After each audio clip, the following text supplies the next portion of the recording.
Hi friends, I'm Maud MacDonald, the Retro Quilter, and today I'm going to show you how to make a cute little bunting for any holiday or just even any day of the week. So let's start with materials. To make our bunting, I am actually using an Art Gallery Fabrics bunting panel. This is from their Spooky and Sweeter collection. I believe it came out in 2021, but you can use your own. You can make it quilty. You can use really whatever you want. The top measurement is 7 inches and the sides are 8 inches. You will also be needing a backing fabric in a coordinating color, some binding clips, coordinating thread, and a double fold binding. This one's extra wide. That's just my preference because that's what they had at the store. But this is 3 yards long. Okay, I have given my panel a press as well as the background fabric. I'll put the yardage in the notes if that's something anyone needs. And what I'm going to do is cut both at the same time just because it's a bit of a time saver. So here we go.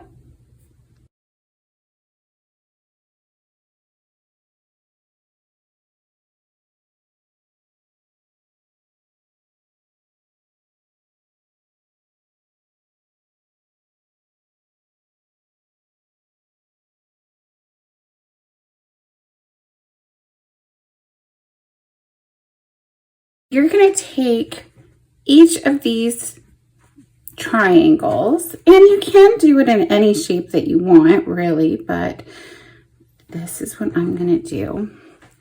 And so you're going to place them right sides together and sew down the sides only using a 1/4 inch seam, but we're going to leave the top open so that we can flip it over.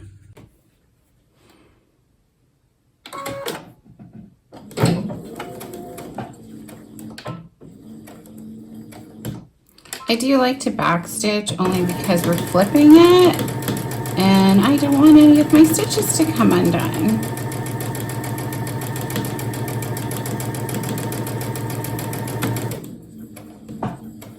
Okay, stop away a 1/4 inch away from the bottom point. So down here, you're going to stop a 1/4 inch away from that little point down there. And pivot and keep going.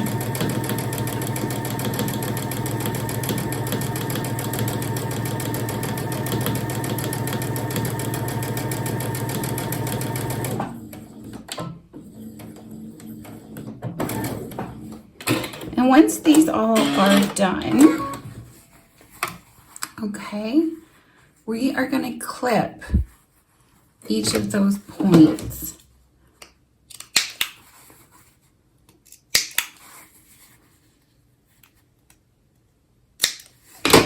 And we're going to do that for the rest.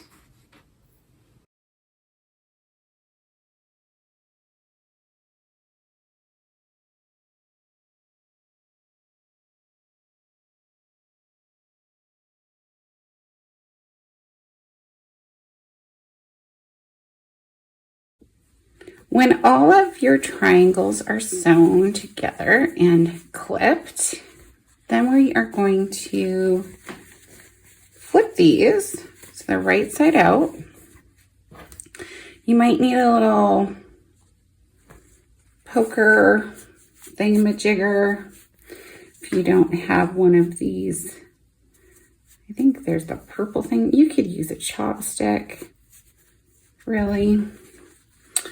Okay, so we're gonna do that. And then we're gonna need to give these guys a little press.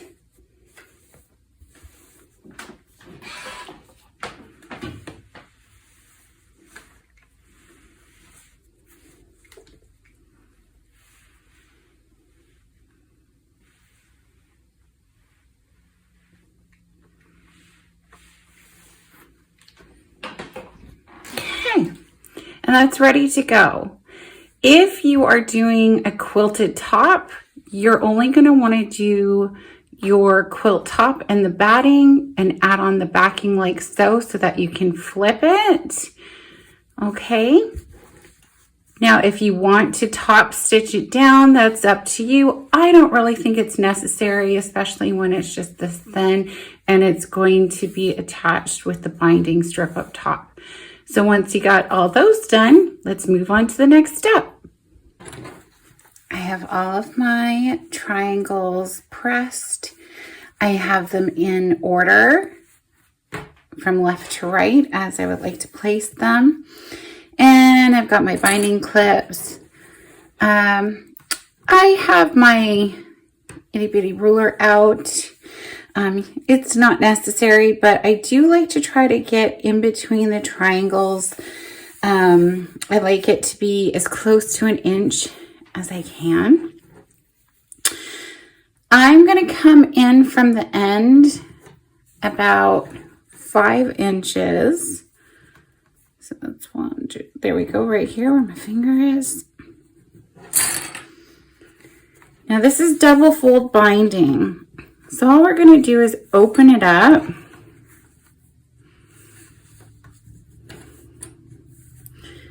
Place the triangle, pendant, whatever you want to call it, in there.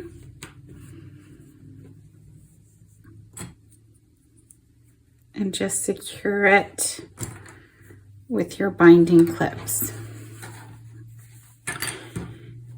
Now I'm going to leave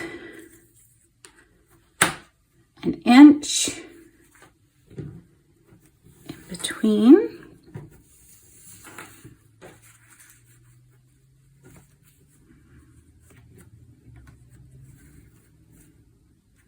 And it's actually a bit trickier than it looks. Yeah, come in a bit. There we go.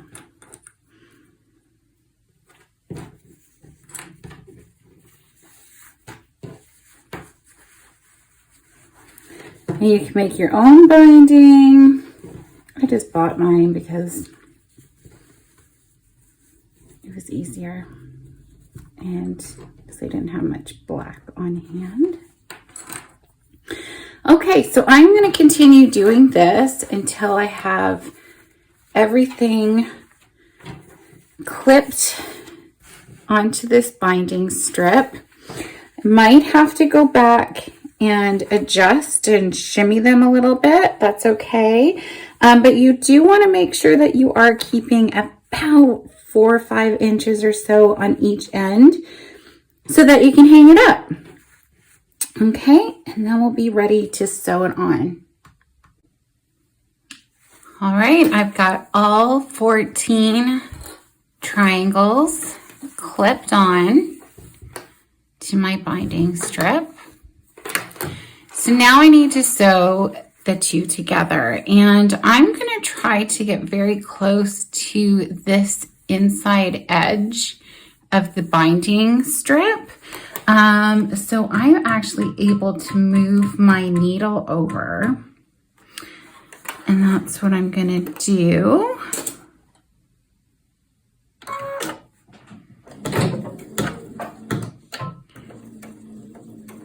Back stitch at the beginning.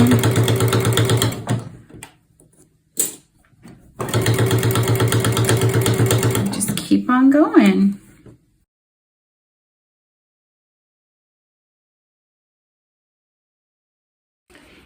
And voila, we are all done, and we just need to hang it up and enjoy. Thanks for joining me today, friend. And until I see you next time, keep it quilty.